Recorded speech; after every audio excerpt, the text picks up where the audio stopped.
This exercise has been about 12 months worth of planning. So we really want to throw our guys kind of a curveball, if you will, and let them kind of figure out how they're going to deal with the situation out there.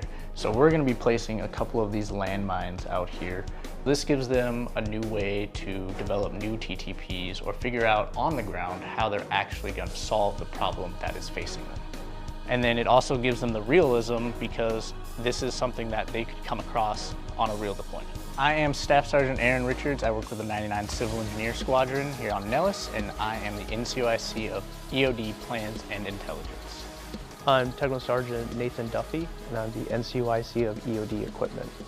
The three phases of a RADAR are RADA, which is the Rapid Airfield Damage Assessment. Our EOD teams go out with engineering assistance and survey the runway and look for damage. The second phase is REM, which is Rapid Explosive Hazard Mitigation, and that is where EOD actually steps in and deals with unexploded ordnance items. For phase 3, we have the RADAR, so Rapid Airfield Damage Recovery. And that's the phase where we take account for all the damage that was done and assessed in the prior phases and repairing them as fast as possible to get us back into the fight. So UXO is unexploded ordnance, so submunitions, things like a grenade with the spoon off that just didn't explode. They're just sitting out in the open. The roll pull is an essential technique that we use essentially to remotely move or jar an item in an unknown condition. To clear a runway, if it's saturated with submunitions, place a small countercharge next to it. This exercise gives our folks a great opportunity to practice in the joint environment.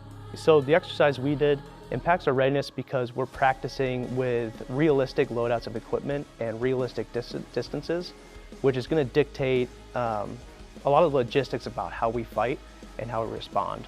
There's going to be new ordnance encountered, and there's going to be known ordnance encountered. As far as like most hazardous, encountering things that we aren't familiar with is always a hazard. This was very much like an initial phase of training. As far as training value, it's huge success, and data collected. These types of exercises are the best thing we can do to kind of execute this task and kind of keep up with this pacing challenge.